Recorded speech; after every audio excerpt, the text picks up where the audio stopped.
this happened.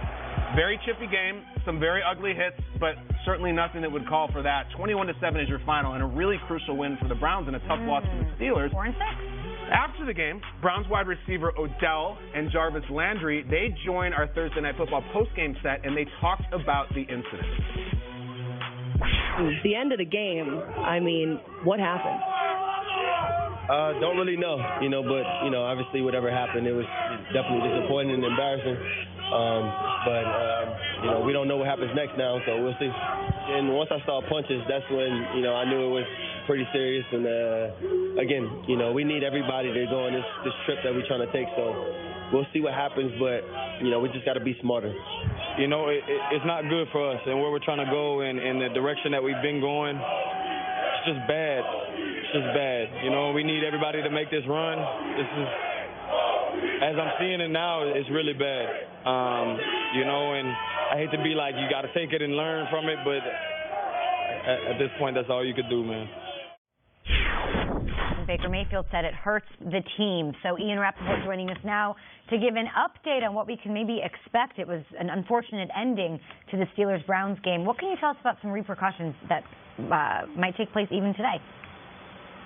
Yeah, I would expect some significant repercussions for Myles Garrett and potentially some of the other players involved in that melee at the end of the game. Marquise Pouncey potentially, Larry Ogunjobi potentially. Semi-recent past the NFL, there have been similar things. The one that comes to mind is Albert Haynesworth stomping on the face of Andre Gurode. Ended up getting a 5-game suspension that at that point was unprecedented.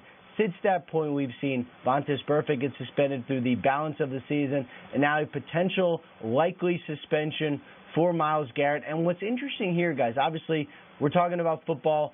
This happened on the football field at the end of a football game.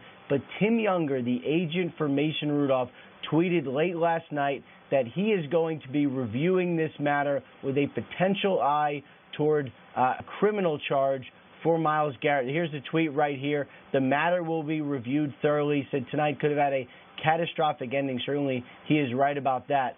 There's not a lot of precedent for making an on-field act a crime, but obviously we're going to continue monitoring this very seriously today. I appreciate the update on all of that. NFL players chiming in as well. We had Kyle Rudolph joining our show earlier here on Good Morning Football this Friday, saying there is no room for that in this game. Thank you so much, Ian Rappaport. Talk to you in a little bit. Updates, a busy day for you ahead surrounding this incident. And we'll get to the Brown side of things. I think we should talk about where they go from here, how this affects them. We don't know what the discipline's going to be, so please do keep it here on NFL Media for all of that. But we've been sitting here now a couple hours. So sitting here now and seeing Twitter engagement and seeing the play and what happened as many times as you have now. What do you think? Yeah, we've been talking about this for 3 hours. And, I want to talk to anybody that's listening. And the reason I want to is because I want there to be a common thread between this show, the football field, and our fan base. And what I'm seeing on Twitter is you guys, or even me specifically, you guys are defending one side. No, we're not defending a side. I think collectively we're saying that this is inexcusable. Starts all the way at the top of Myles Garrett. You can't grab a guy's helmet, snatch it off, and swing it at another guy's head. And then from there, the punches being thrown, or even Mason trying to pull off Myles Garrett's helmet. I don't like this. This is coming from a player. You can push, you can shove, you can grab a guy's jersey. You can even call him out of his name. But the moment you square up and you start to fight, that's where I, as a player, check out. And this is coming from firsthand experience because I made that mistake at a very young age and never made it again.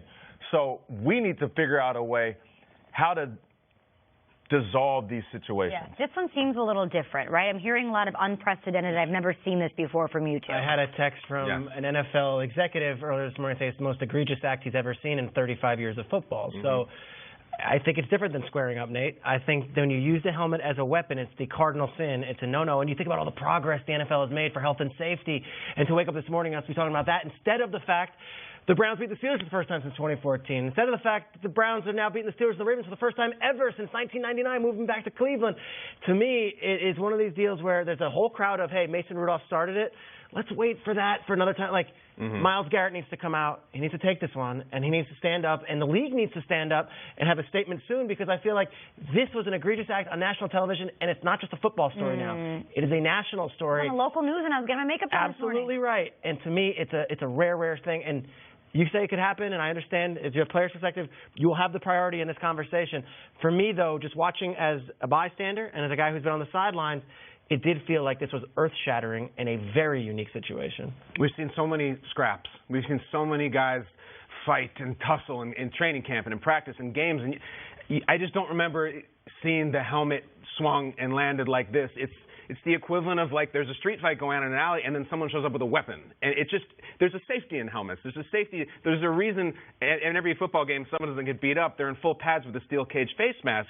And we could talk all day. I think what's most alarming or really most educational is looking at not only the current teammates of Myles Garrett, Odell, Baker, they're full on saying you can't have that. Other players around the league, I feel like Myles Garrett crossed the line. I mean, Kyle Juszczyk, he should not be allowed to play another snap this season. I mean, that is a really strong take from the current players. Usually back each other up. They usually say passion of the game, heat of the moment. I'm not seeing very much of that, and if there is, it's a very, very small minority. This was completely different, and I think mostly it's different because of what could have happened. Yeah. No one is going to hurt another guy punching him in the face mask, but when you did what Myles Garrett did, it could have been even worse. It could have been worse. I want to take a couple of minutes right now, though, to sort of move this forward. We've talked about it, we've seen it, but let's talk about these Browns. They're 4-6, a game and a half back in the AFC wildcard race, and now they're going to get hit with some sort of discipline for the best player on their football team. I think Myles Garrett was that. He had 10 sacks going into last night.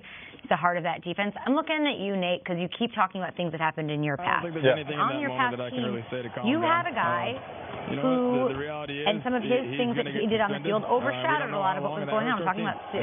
So when those things were going on, and you had no control over them, and you probably didn't support them, how did you guys in that locker room just move on as a team? Like, how did the Browns move on from this? It was a little bit different with Sue because he was a repeat offender, and it happened multiple times. And in close games, he would make a mistake, and it put us out of contending in that one moment. All of a sudden, this behavior is overshadowing what happened on the field last night, and just like when Sue had his infractions, that did the same thing. I hear you 100%. But with Sue, one incident happens, we talk to him. Sue, what are you doing, man? You're a young player. We get it. You're passionate. You toe the line. Scale it back. Then he does it again, and then after a few times, you're asking yourself, does he care more about his brand and being the tough guy than he cares about the team? There has to be a conversation had, and if you understand the individual, then you understand his motives. Once you talk to Sue and you understand that he's really a big teddy bear, he's just a ferocious player, then you know he just needs to understand how to control it. And what we saw after he left Detroit, he didn't have those moments. And I feel like as bad as this is, and this is very bad, and we're all in agreement, this is inexcusable. I think this will be the one moment that Myles Garrett can look back and say, this will never happen again. To answer your question about the Browns, they're 2-0 within the division. This sucks because they're about to go on a journey and they want to make the playoffs. And I'm not doing the whole mathematically they're in it. No, they're just flat out in it right now, and they're in the race without one of their strongest pieces. 16 days from now, do you know who the Cleveland Browns play in Pittsburgh?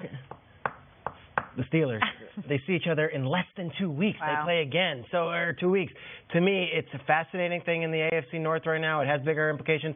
But for this moment, this morning, huge blow. It's all about Myles Garrett and the infraction last night, an egregious act and a real state of emergency for what we got going on. Well, we've been red zone issues, can't get the ball to Odell. That's nothing. They just lost their best player because he made a terrible decision. I think they're screwed. Browns fans, we'd love to hear from you on the show. We know that you guys watch. You're up. You're in Believe Land. Oh, they're tweeting the show. Okay, at GMSB. More tweets and more GMSB coming up. We've got a Super Bowl 52 rematch. Brady saying, I mean, he's not saying he's over it. He's not over it. Never. He never will be. Yeah. He's one of those 7 rings the Pats try to get revenge in Philly. And could the Colts get back both of their starting quarterback and their number 1 wide receiver? I hope so. Don't ever quit on the Colts. I feel like the NFL is more fun than just that.